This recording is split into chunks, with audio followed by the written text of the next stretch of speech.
Okay, so a good day again. As I continue my discussion about uh, social sciences, today I will discuss sociology and its focus, the study of society. So, sociology is another branch of social science, and that can be considered as uh, a twin discipline of anthropology. The focus of sociology is society itself. When we define society, it is where social interactions or web of relationships occur or happen. Now, sociology is a scientific study of society, patterns of social interaction and culture according to Calhoun. So, uh, sociology tends to emphasize social interactions, its complexities, relationships, even the structure of different social organization in a society. Also, it is scientific inquiry that covers human social activities, according to Auguste Comte. Auguste Comte is considered as the father of sociology. So there is the word there, scientific, because sociology also use scientific method in validating data or in studying people. So in sociology, aside from methods outside the scientific uh, aspect, it also deals with non-experimental approach in studying human behavior within a group. Okay. Also, uh, in sociology, we have the term sociological imagination. So, as defined by C. Wright Mills, sociological imagination is the ability of sociologists to understand society systematically. So, if we can be open or socially aware, or we can participate in different social issues prevalent in our society. Therefore, we are developing the skill in social imagination. So, if we can relate to different social issues and social problems, therefore, uh, we are enhancing or developing sociological imagination as mentioned by C. Wright Mills. Okay, so the focus of sociology is society. Society is defined as the product of human interactions as humans subscribe to the rules of their culture. So, again, society and culture cannot be separated. Society is where culture is being created. Without people who are creating a culture, there can be no society. And society with uh, with the presence of people, it's impossible for them to create culture. Therefore, society and culture are intertwined. They are so connected to one another. Also, society is an organization that caters to a human's need for belongingness in a group. Now, other species, even other species, develop or organize groupings in which they find themselves belong. Of course, more importantly, humans can do that as well. That we connect to other people as part of our socialization and as part of our development as a social animal. Therefore, it is our unique characteristic to interact using different ways and means like language, symbols, and gestures, which is uh, very distinct in our uh, characteristic or distinct in our aspect as a human person. Now, there are several uh, perspective on society. So, according to Auguste Comte, similar to the perspective of culture, society is seen as uh, a social organism. So within a society, there are several people who have their different roles to fulfill, and uh, uh, aside from those roles, they have their functions as well. So as I mentioned, if these individuals fail to act in their specific functions, there must be a dysfunction and conflict might arise. According to Emil Durkheim, the most important aspect of society is what we call collective consciousness. So, collective consciousness can be described as the prevailing attitude or uh, prevailing behavior that we manifest and we are somehow unaware of.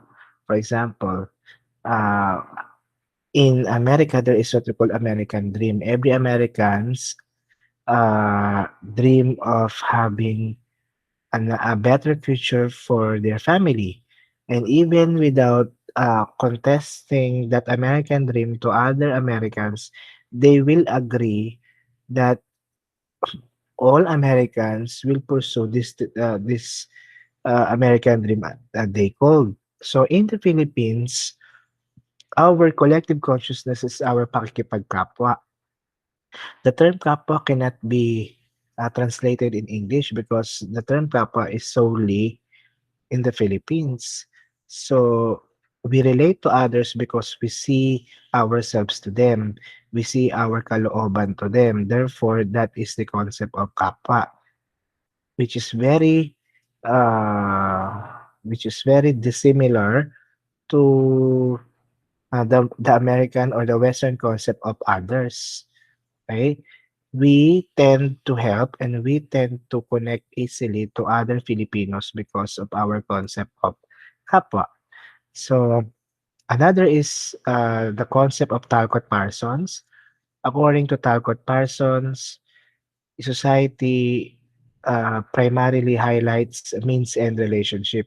So what is the means and relationship? It means that in a society, there is always a consequence of every actions that we do. So it is a chain reaction wherein we affect others as we act. May it be in a little way, or we might create a big impact. Therefore, and still there can be an effect. It is a chain reaction. If we notice, the first three sociologists develop a macro level or macro lens, macro macroscopic point of view in our society. George Herbert made uh, think differently because he focused in the micro level. He focused on gestures. He focused on the complications and even the complexities of our interactions using gestures, symbols, and even the language itself. Okay? So, as we continue, according to Morris Ginsburg, so his perspective has something to do with a united behavior uh, that is prevailing in one society. So, for example, in the Philippines, we can get an example that we have an impression that the Tagalogs are mayayabang, and then we have the Ilonggos are sweet, Ilocos are kuripot. So those are the prevailing characteristics na meron ang mga regional divisions na ito.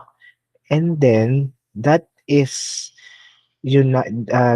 particular characteristic uh, makes them united because that is their identity, that is their cultural identity. According to George Douglas Cole, society can be a composition of organizations and associations like family, school, church, workplace, and even the government itself. So there are There are organized organizations, institutions with their with their respective functions working towards the overall welfare and of course the productivity of the society. According to Massiver and Page, society can be considered as uh, prevalence of concept of authority, order, power, and authority. Yes, because in its smallest unit, family, there is a concept of authority and power because that can be attributed to the culture that is uh, the culture that is being practiced in a society. For example, in the Philippine society, we are in a patriarchal society where most of most of our most of the decisions in the family are made by or are decided by the father because as I've said, we are in the patriarchal society. Uh, that patriarchal society can be attributed also in the Catholicism as influenced by the Spaniards. So even in the smallest and even in the large, there should be the concept of power and authority. Now, one basic element of society is social interaction. Social interaction can differ from one culture to another because we have different meanings in every gestures or symbols that we do. And it is the dynamism of social interaction that each social interaction has its own meaning depending on the definition given by uh, people within a society with a distinct culture. Social organization refers to interrelationship parts of society.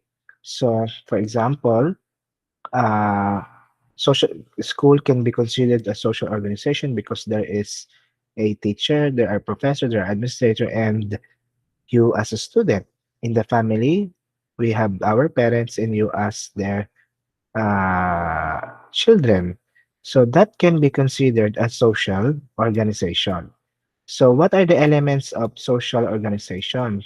So in every social organization, there should be the composition of the following. First, roles. Set of accepted behaviors that define the individual's responses and inclinations. So in every organization, uh, regardless of their number, there are roles. And these roles, they are needed to be fulfilled because they contribute to the totality of and totality and productivity of that social organization. Again, if we fail to fulfill our role, there must be, in our function, there can be a dysfunction. So every roles they can uh, formulate a group. So a group is a basic unit of an organization, and then a group can consider two individuals who have constant interaction regardless of their statuses and roles. Primary group, we have two kinds of group: primary group and secondary group. Primary group, uh, example of that is our family. So in our family, there is an informal relationship. So when we say informal relationship, there are intimate relationship that can bond the members of the family. So there are also actions that are also limited within the family. For example, hugging, kissing, and even telling uh, your deepest secrets or sort of power and authority. Those actuations can be found in a primary group wherein there is a close connection. Also, friends can be considered as primary group unless there should be an informal relationship between the two. The second type of group is what we call secondary group with formal relationships. So, what is an example of secondary group? A school wherein you have your teachers or professors, you as a student, in the workplace, your boss, and you as an employee. That can be considered as uh, secondary group in which less intimacy, okay, with less intimacy in terms of relationship. So groups can formulate a bigger uh, classification in which we call institution. So institution established when roles, statuses, and groups are perpetuated within the context of a society.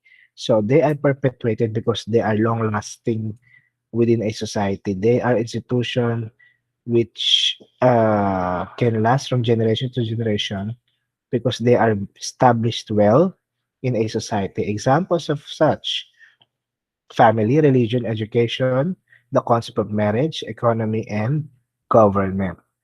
Now, one aspect of socialization also is what we call social structure and agency. So, what you are seeing is an example of social stratification or social discrimination in Hindu. That is what we call caste system. So, in this social stratification, we have the Brahmins as the highest. We have the Kshatriyas as the second, Vaishyas third, and Sudras as the lowest. So the people in India, they are divided into these classifications, and that is primarily based on the social status. There are also group of people that who are not part of uh, they are not part of the caste system and they are called outcasts or untouchables. So that is a big social discrimination.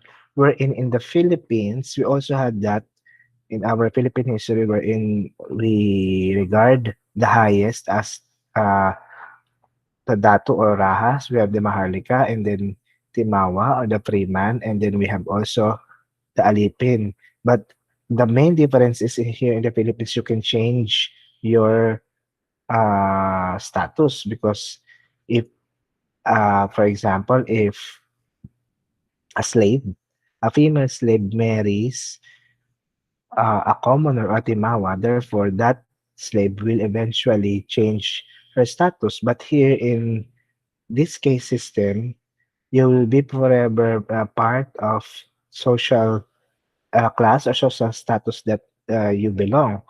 So until now, I think it is a practice in India, but there are certain groups who are fighting for the abolishment of this particular uh, social stratification. Now, what is the importance of studying sociology in the 21st century? It gives us an understanding of humans depending on their environments and social conditions because of the different behavior of humans and people to different social conditions, social environments they're into. Therefore, there is a big chance that distinctive culture are also being created. Also, in studying sociology, it helps policymakers to formulate uh, feasible policies and regulations that will, of course, help and uh, will aid and will give us the betterment of and welfare of all. And last, there is a clear understanding of present condition of the society. So sociology is the study of society and also allows us to see society systematically and can understand society with uh, with rationality and with logical thinking. Okay, so uh, I hope you've learned from that discussion. So if you have questions regarding uh, sociology and anthropology, please feel free to give me a private message. So thank you for listening. Have a good day.